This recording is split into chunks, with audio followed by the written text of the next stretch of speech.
Crash করছে। আমি বলি কই ক্র্যাশ করছে? বলে ক্যান্টিনের সামনে। তখন আমার মাথা আসে ক্যান্টিনের সামনে তো আমার বোনের কি স্কুল, যেখানে আমার বোন বসতো ওইখানে প্লেনটা ক্র্যাশ হয়েছে। আমি ক্লাসে ছিলাম, আমার বোনদের ছুটি হয় 1টা বাজে আর আমার ছুটি হয়েছে 1টা 40-এ। তো আমি যখন ক্লাসে উপস্থিত ছিলাম তখন একটা আওয়াজ হয়েছে অনেক জোরে একটা আওয়াজ হয়েছে। পরে আমি আওয়াজ শুনেই আমি দৌড় দিয়েছি, দেখি প্রত্যেকটা ছেলে মেয়ে দৌড় দিতেছে। পরে বলতেছি কেন দৌড় দিতেছে? বলে প্লেন ক্র্যাশ করছে। পরে আমি বলি কই ক্র্যাশ করছে? পরে বলে ক্যান্টিনের সামনে। এখন আমার মাথা আসে ক্যান্টিনের সামনে তো আমার বোনের কি স্কুল, ওর কি হয়েছে? পরে আমি দৌড় দিচ্ছি, আমি দৌড় মাঝে দেখি আমার বোন যেখানে বসে আছে ওই মানে যেখানে আমার বোন বসতো ওইখানে প্লেনটা ক্র্যাশ হয়েছে।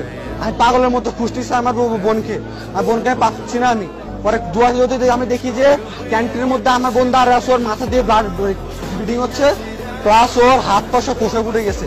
প্লাস আমি যখন যাই তখন দেখি যে অনেকগুলো বাচ্চা 2 ভাগ হয়ে আছে, অনেকগুলো বাচ্চা ছোট ছোট বাচ্চা 2 ভাগ হয়ে আছে, গেটের সামনে 2 ভাগ হয়ে পড়ে আছে।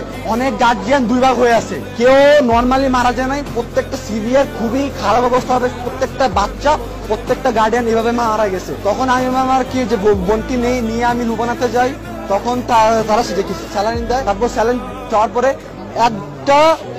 একটা নার্স একটা ডাক্তার, নাম হচ্ছে ফারজানা, উনি আমাকে 2000 টাকা দিছে। উনি আমাকে চিনেও না, উনি আমাকে 2000 টাকা দিয়ে বলছে ধরো আব্বু। উনি আমাকে ধরা ধরে কান্না শুরু করছে, আব্বু ধরো, তুমি তোমার বোনকে নিয়ে যাও, যত যা লাগে নাও। উনি এত একজন ভালো মানুষ, উনি আমাকে অ্যাম্বুলেন্স ঠিক করে দিছে। তারপর আমি ওই অ্যাম্বুলেন্সে করে আমি আমার বোনকে নিয়ে আসছি। তখন এখান থেকে তখন তারা আমাদের ট্রিটমেন্ট করে, তারপর ট্রিটমেন্ট করে আমাদের কোর্টে টানে।